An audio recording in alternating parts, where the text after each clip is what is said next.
Dumelang. Da.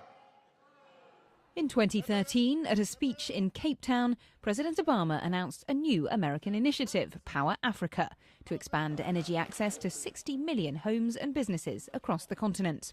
The plan was to involve private sector US partner businesses as well as government agencies. And conferences like this one in Washington, D.C. for US energy firms aim to try and encourage the pace of that investment. I think the interest in US investors is slow, and that's part of the reason why we're here. Anybody that knows Africa knows that President Obama announcing an initiative is not going to turn the lights on overnight. 18 months, 2 years, foundations are now laid. Now the investment will start to flow. The conference here in Washington, D.C. comes at a time of huge uncertainty in the worldwide fossil fuels market and as the cost of solar technology is plummeting. That means solar can start to compete with conventional energy sources, especially in countries with plenty of sunshine. And here's one US firm setting up in a country where that resource is abundant, South Africa. Solar Reserve's 3 projects there are helping power more than 200,000 homes at peak demand periods. The firm, based in California, is also planning another new site near Kimberley, using mirrors to concentrate the sun's rays and store heat for electricity generation for another 200,000 homes. It predicts solar could soon make up half of all new power generation in South Africa.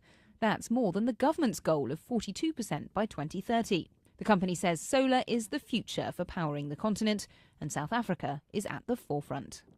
South Africa has really put together a world-class program. What I would say is probably the best in the world, even better than some of the stuff that we're doing in the U.S. or better than all the stuff we're doing in the U.S.